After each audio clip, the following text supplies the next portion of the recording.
خواتین حضرات، بریک کے بعد آپ کی خدمت میں پھر حاضر ہیں۔ اس وقت ہمارے پاس خوش قسمتی ہے کہ حسن نثار صاحب ملک کے ممتاز کالم نگار اور دانشور ساتھ ہیں۔ حسن نثار صاحب، آپ اس بحث کو کیسے دیکھتے ہیں جو قائد اعظم کے حوالے سے اکثر اٹھتی رہتی ہے، سیکولرزم اور اسلام، وہ کیا چاہتے تھے اور ہماری قوم کو اصل میں اب کیا درکار ہے، کیا ہونا چاہیے؟ آپ اس مسئلے کو کیسے دیکھتے ہیں؟ دیکھیے جی، میری تو ایک بنیادی گزارش ہے، قائد اعظم جس قد و قامت کے آدمی تھے وہ سوائے سیکولر کے اور کچھ ہو ہی نہیں سکتا۔ اس قد و قامت کا آدمی ہیز ٹو بی سیکولر، اور یہ ایک شدید قسم کی غلط فہمی پائی جاتی ہے کہ سیکولر ہونے کا مطلب لادین ہونا ہے۔ ٹھیک۔ سیکولر ہونے کا مطلب لادینیت قطعاً نہیں ہے۔ ٹھیک۔ ان کا حال چال، رہنا سہنا، کھانا پینا، اوڑھنا بچھانا، میں کیا کن تفصیلات میں جاؤں۔ ہیکٹر بلائتھو کی جو کتاب ہے جناح صاحب پہ، most authentic, recognised by the government, it was sponsored by the government, اس میں پڑھ کے تو دیکھیں وہ کیا پہنتے تھے، کیا کھاتے تھے، کیا پیتے تھے، ان کا لائف سٹائل کیا تھا۔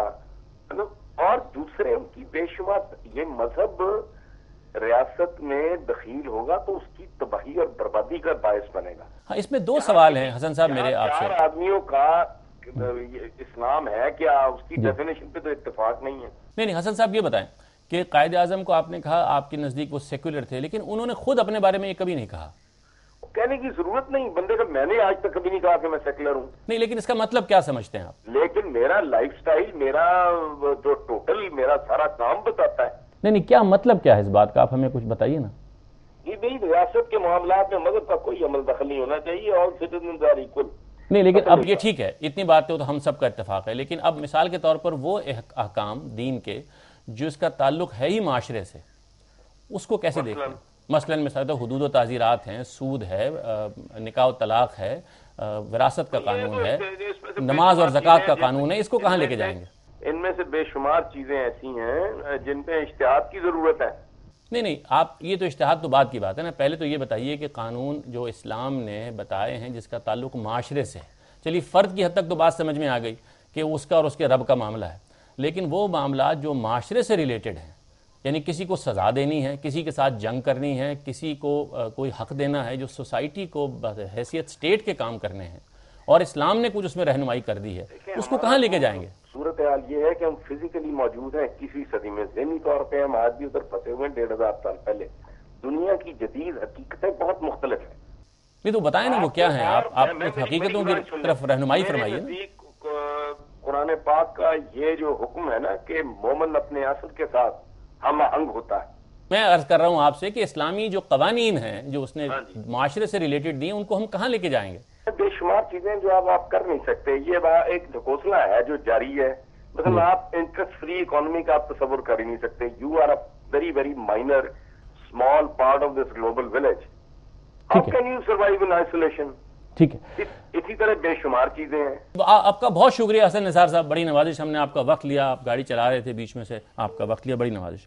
ڈاکٹر مہدی حسن صاحب، یہ ایک اہم سوال ہے، میں وہی آپ کی طرف بھی ریفر کرتا ہوں کہ جو احکام دین کے، یعنی اگر فرض کریں پارلیمنٹ میں پیش ہوتے ہیں کہ بھئی یہ احکام دین کے ہم نے سمجھے ہیں بحیثیت مسلمان کے، جب پارلیمنٹ میں ممبرز پیش کریں گے یا کوئی جماعت پیش کرے گی تو ان کی حیثیت دو طرح سے دیکھی جا سکتی ہے۔ ایک یہ کہ ان کو پیش کیا جائے کہ یہ دین ہے اس لیے مانا جائے، اور ایک یہ کہ مسلمان جو وہاں بیٹھے ہوئے پارلیمنٹیرینز، انہوں نے اس کو اختیار کیا ہے اور اس کی وہ قانون سازی کی ہے جو کسی بھی سوسائٹی میں اس کلچرل بیک گراؤنڈ کے ساتھ کی جا سکتی۔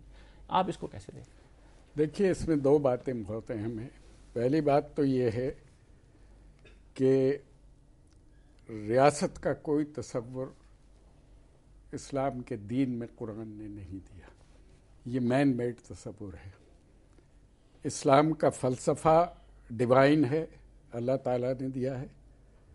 سسٹم اور ریاست وغیرہ یہ مین میڈ ہیں، اور مین میڈ چیزیں زمانے کے ساتھ، حالات بدلنے کے ساتھ بدلتی رہتی ہیں۔ ٹھیک، کچھ فنڈامنٹلز دیے ضرور اسلام نے، مشورہ دیا کہ شورائیت جمہوریت کا اصول جو ہے، تو وہ مختلف ادوار میں مشورہ مختلف انداز سے ہوتا رہا، ہوتا رہے گا، وہ طریقہ کار ہے، بدل جائے گا، نظام ہے۔ ٹھیک۔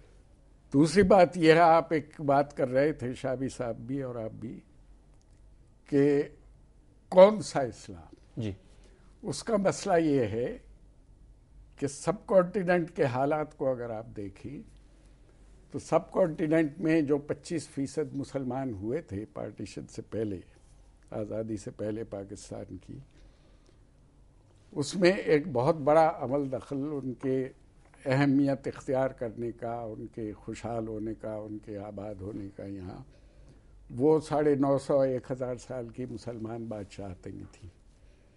وہ بادشاہ تمام کے تمام باہر سے آئے، سینٹرل ایشیا سے آئے، ٹرکی سے آئے اور افغانستان سے آئے، لوکل نہیں تھے. اور ان سب بادشاہوں کے دور میں انٹلیکچوئلز اور آرٹسٹ ایران سے آتے رہے. تو جہاں جہاں سے یہ بادشاہ آئے تھے وہاں سے، اور جہاں سے یہ آرٹسٹ اور انٹلیکچوئلز آئے، ان سب علاقوں میں مختلف فقہ اسلام کے رائج تھے. ٹھیک. جس کی وجہ سے سب کانٹیننٹ کے مسلمانوں میں اس طرح کا معاشرہ نہیں بن سکا جیسا ہمیں ایران میں یا سعودی عرب میں نظر آتا ہے کہ اوور ویلمنگ میجورٹی ایک فقہ کو ماننے والوں کی ہے، آپ اس کو نافذ کر دیجئے اور یہ کہیں کہ یہ اسلام ہے، تو کوئی فساد پیدا نہیں ہوگا، کوئی تنازع پیدا نہیں ہوگا. بنگلہ دیش، انڈیا یا پاکستان میں جب بھی آپ آرتھوڈاکس یا پیورسٹ اسلام کی بات کریں گے تو ہمیشہ یہ سوال اٹھے گا کہ کون سا اسلام. اور جنرل ضیاء الحق کے دور میں یہی ہوا کہ جب انہوں نے بعض پالیسیز اپنی انٹرپریٹیشن کے مطابق اسلام کہہ کے نافذ کرنی چاہی تو اس پہ تنازع پیدا ہوا اور سیکٹیرینزم کی پرابلم اتنی بڑھ گئی کہ پچھلے 32 سال میں اب ہماری اعداد و شمار کے مطابق 5,000 آدمی اب تک ہلاک ہو چکے ہیں اس میں. دوسری بات یہ ہے، مودودی صاحب کا ذکر ہو رہا تھا ان کی اسلامی ریاست کا اور اس کا کہ کیا فرق ہے اس میں اور مسلمانوں کی ریاست میں. مودودی صاحب مغربی جمہوریت کے تصور کو تسلیم نہیں کرتے تھے. ان کے الفاظ یہ تھے کہ مغربی جمہوریت کی مثال زہر ملے دہی کی ہے، جس سے آپ مکھن نکالیں گے تو زہریلا ہوگا. ٹھیک. دوسری بات یہ ہے کہ وہ اس چیز کی بھی اجازت نہیں دیتے تھے، اسلام کے خلاف قرار دیتے تھے اور خود بھی عمل کرتے تھے اس پہ کہ کوئی شخص اپنے آپ کو بطور کینڈیڈیٹ پیش نہیں کر سکتا. ٹھیک ہے، یہ وہ پھر تفصیلات ہیں تھوڑی سی. میں یہ چاہوں گا کہ شامی صاحب سے بھی اس پر انپٹ لیں کہ یہ جو دو مسئلے ہیں، نمبر ایک یہ کہ کیا جو مسلمانوں کی ریاست ہوتی ہے وہ اجتماعی قوانین کو جو دین نے دیے ہیں ان کے بارے میں کیا رویہ اختیار کرے اور پھر وہ کیسے ہوگا. 1 منٹ اس سے پہلے کہ آپ ان تک جائیں. جی فرمائیے. یہ جو آپ نے لفظ استعمال کیا اجتماعیت اور اس کا، جی اگر آپ اسلامی فلسفے کو دیکھیں اور قرآن کو بغور اگر آپ پڑھیں تو اس میں تمام زور جو ہے وہ فرد کی تبدیلی پہ ہے. اجتماعیت کا تصور بہت کم ہے اور اس کا آئیڈیا یہ ہے کہ جب فرد کی زندگی میں انقلاب آ جائے گا تو خود بخود معاشرہ جو ہے وہ سارا تبدیل ہو جائے گا. یہ بالکل صحیح. اسلام جو ہے وہ اپنی کریکٹر میں فرد پہ زور دیتا ہے، اجتماعیت پہ. لیکن اجتماعی احکام کچھ قرآن نے دیے ہیں جن سے ہم صرف نظر نہیں کر سکتے. وہی میں حسن نثار صاحب سے سمجھنے کی کوشش کر رہا تھا. اب آپ سے وہی سوال کرتا ہوں. دیکھیے بات یہ ہے کہ رسول اللہ صلی اللہ علیہ وسلم نے ایک ریاست بھی قائم کی اور اس کے بعد پھر مسلمان اس ریاست کو چلاتے بھی رہے. تو اس میں تو کوئی شبہ نہیں ہے کہ ہماری اجتماعی زندگی، اسی لیے تو ہم مذہب کو بالکل بے دخل نہیں کرتے سیاست سے. دیکھیے ہماری اجتماعی زندگی جو ہے اس کو آرگنائز کرنا ہے بعض اصولوں کے مطابق، اور یہی قرارداد مقاصد بھی کہتی ہے. بات یہ نہیں ہے، بات یہ ہے کہ ہم یہ جو فرقہ وارانہ معاملات ہیں نا، نکاح کے، وراثت کے، یہ تو پرسنل لا ہے. اس میں تو مغلوں کے دور میں بھی ہر اپنے طور کے مطابق کر رہے تھے لوگ. خود اسلامی ریاست میں بھی یہودی اور جو کرسچنز تھے وہ اپنے طریقے سے کر رہے تھے. کوئی ان کو یہ مجبور نہیں کیا گیا مسلمانوں کے طریقے اختیار کر لیں. لیکن حدود و تعزیرات ہیں، جہاد ہے، اور چیز ہے. دیکھیں وہ جہاد تو اب ایک جہاد کا فلسفہ ہو رہا ہے، وہ تو اسٹیٹ کے فرائض ہے نا. حدود و تعزیرات یہ اسٹیٹ کے فرائض ہے. اب اس میں دیکھیے یہ انٹرپریٹیشن کے مسائل پیدا ہوتے ہیں. وہ حل کیسے ہوں گے؟ وہ حل ہوں گے پارلیمنٹ کے ذریعے سے. یعنی آپ سمجھتے ہیں سادہ اکثریت کے اصول پر، جمہوری طریقے پر حل ہوگا؟ اس میں ملک میں بحث ہوگی. پارلیمنٹ جس انٹرپریٹیشن کو ایکسیپٹ کرے گی وہ ہمیں ایکسیپٹ کرنی ہوگی، اور یہی طریقہ ہے. جہاں لوگ زیادہ ہوں گے، متفق ہوں گے جس انٹرپریٹیشن، دوسری انٹرپریٹیشن آپ ان پہ نافذ نہیں کر سکتے. ایک بات. دوسری بات یہ کہ ہم فرقہ وارانہ انٹرپریٹیشنز نہیں ایکسیپٹ کریں گے. دیکھیے اگر ہم جس طریقے سے یہ جو پرانے ادارے ہیں، اب دیکھیے ہم نے زکوٰۃ اور عشر کی بہت بات کی، عشر نافذ کر سکے آپ پاکستان میں؟ جنرل ضیاء اللہ کر سکے اس کو؟ زکوٰۃ تو کسی نہ کسی طریقے سے کر لی، لیکن اور وہ بھی کیا لوگوں کے جو بڑی ٹوٹی کھاتے پھوٹی، تھے، بالکل، اور اس کے بعد پھر اس کا کیا حشر ہوا، اور اب زکوٰۃ لوگ دینے سے گھبراتے ہیں حکومت کو۔ ٹھیک، تو دیکھیے ریاست کے تصورات بھی بدلتے رہتے ہیں۔